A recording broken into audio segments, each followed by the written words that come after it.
I think it was a physical game. I think there's a double standard in how people get their calls. I think Kelsey Mitchell, number one, is held or chucked on every freaking possession and never gets a call off the ball.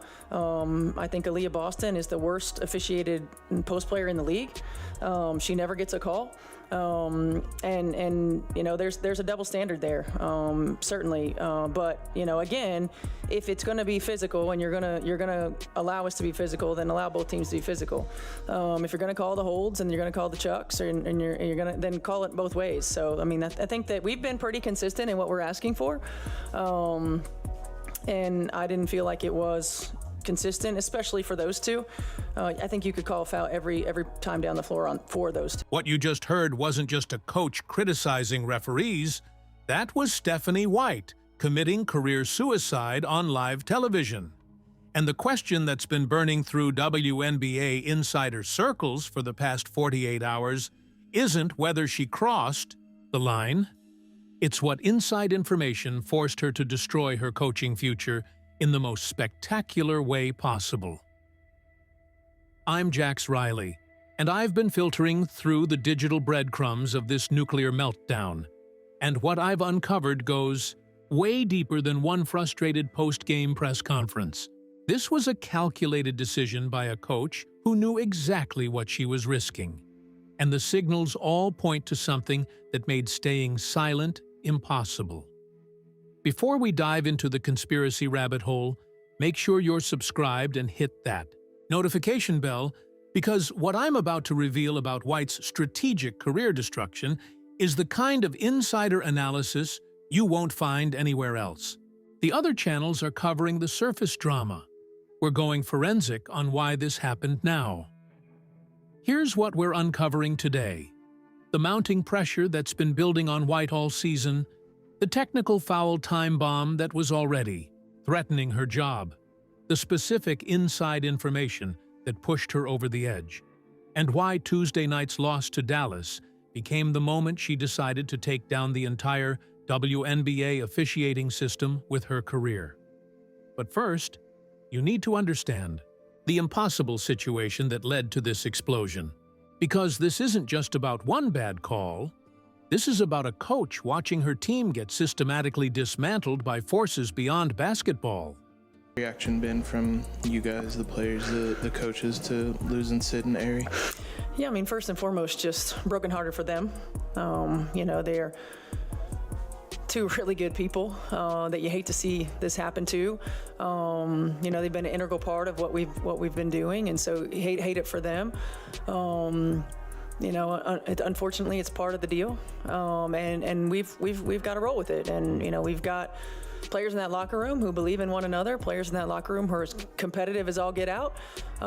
We've got versatility, and it's going to have to be on full display.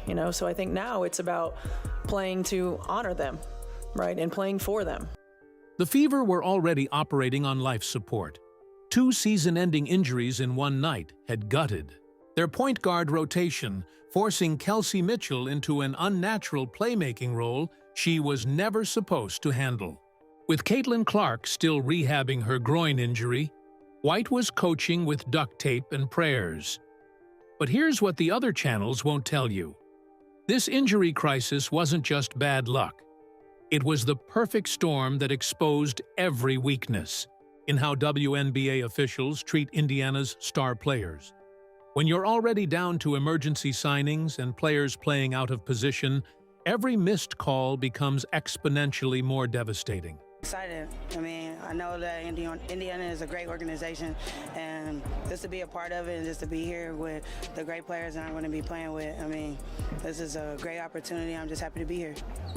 What's the most important thing for you in a situation like this, to just get acclimated, just to kind of get your feet under you and feel your way around the new spot here? It's not my first time just coming to a new team and coming in and just being me. The biggest thing is just doing what I do best. Playing defense, playing hard, doing whatever the team needs. Obviously, I know they've been down with the injuries. Prayers up for Sid and Ari. Love them both. But like I said, I'm excited to be here, and I'm not going to do too much, but whatever coach tells me to do is what I'm going to do and have fun and enjoy my teammates. The desperation was real. Odyssey Sims signed to a hardship contract with barely 4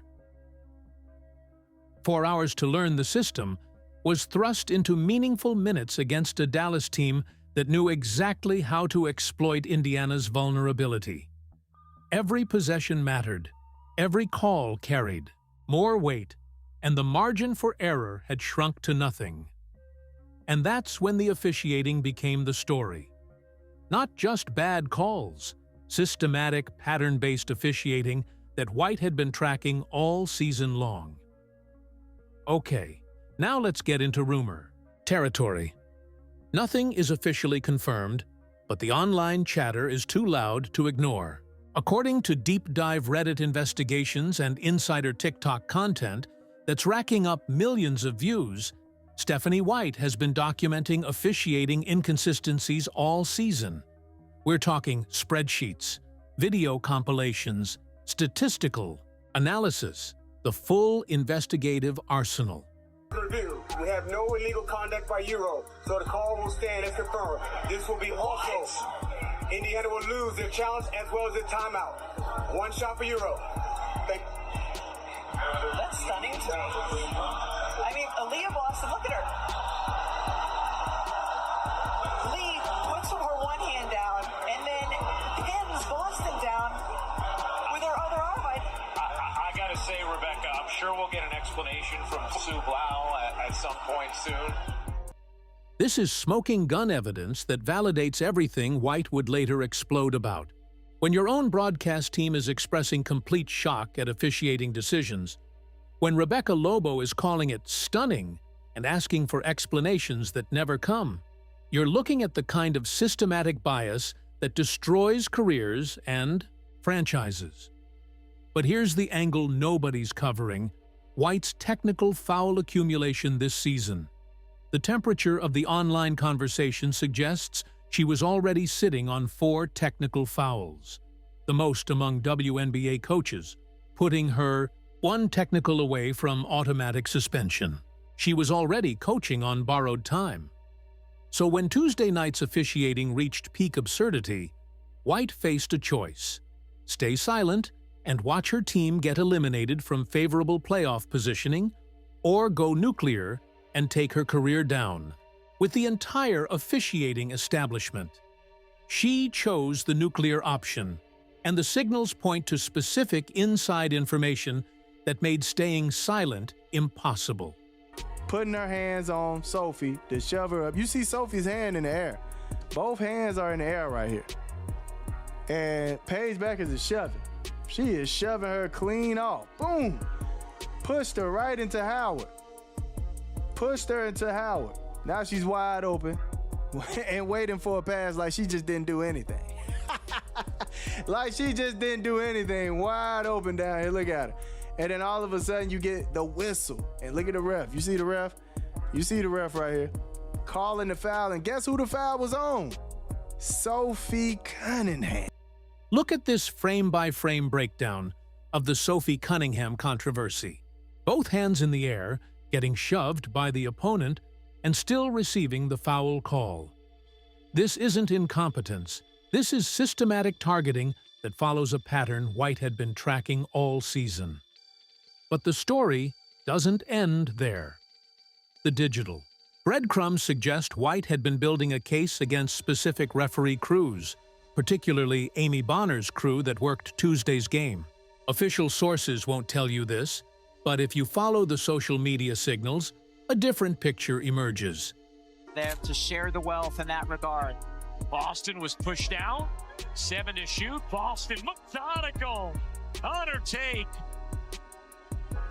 After they had fallen behind by 6 in the quarter, then Sydney Colson, as Aaliyah Boston has an extended conversation with the officials, and then is gonna get over to Angel Gray. Angel? This is where it gets really interesting. Aaliyah Boston's extended conversation with officials wasn't just frustration, it was a player trying to get clarity on rule interpretations that had become completely inconsistent. Her visible frustration walking off the court was the moment White realized her star players were being systematically targeted. The temperature of the online conversation suggests Bonner's crew has a documented history of contentious interactions with high-profile players, though concrete evidence remains limited to fan speculation and social media investigations. But when you're connecting the dots across multiple games and multiple star players, patterns emerge. I've been filtering through the noise, and the signals point to something that goes beyond just bad officiating. The timing of White's explosion, the specific language she used, the calculated risk of career destruction. This screams inside information. To outlet and attack in transition. When it got to the point where we didn't attack and we just started dribbling sideways, I probably should have used it at the 3-second mark instead of a little bit later. I thought Kels might have had a baseline drive, that she ended up coming back to the middle, and so I didn't like that. But I did want us to push in transition with a low clock and limited opportunity. This is unprecedented.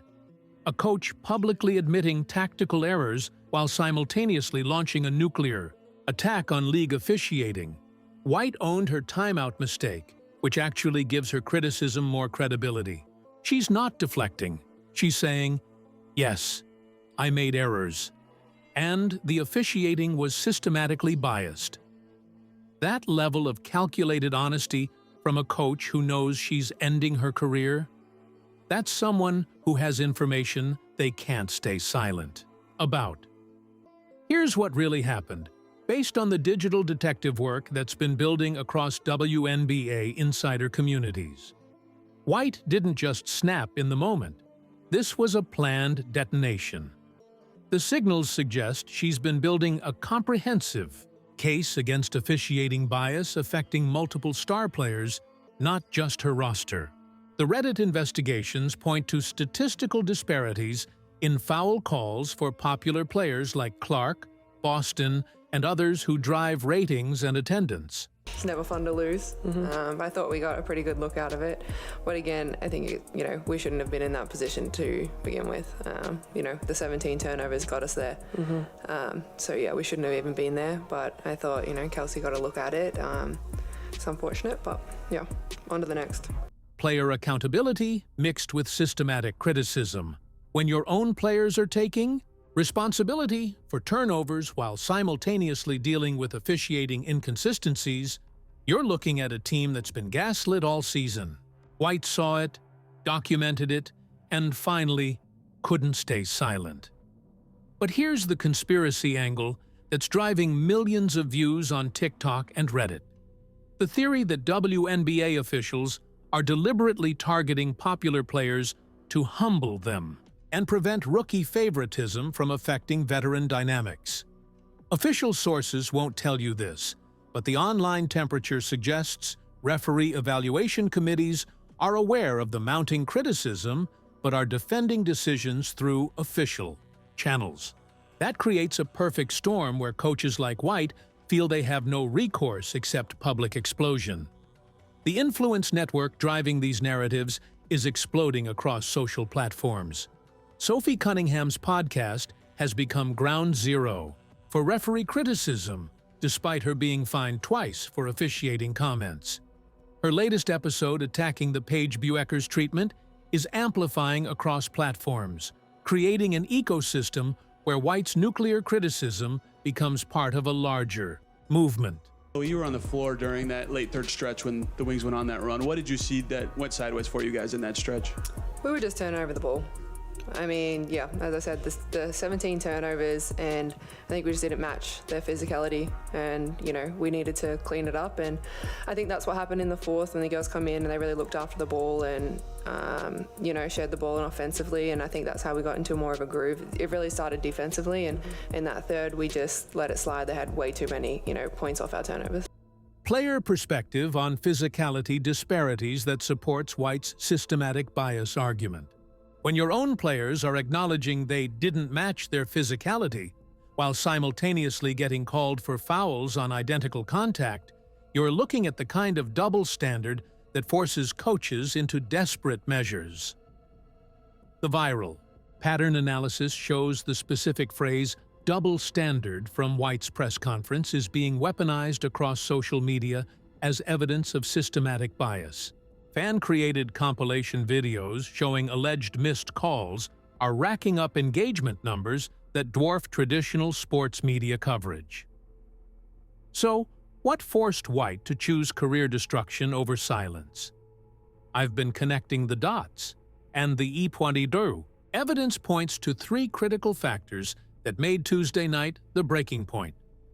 First, the playoff positioning pressure. Indiana needed this win to stabilize their seeding, and losing to a bottom-3 Dallas team on questionable officiating could have eliminated their chances at favorable postseason matchups.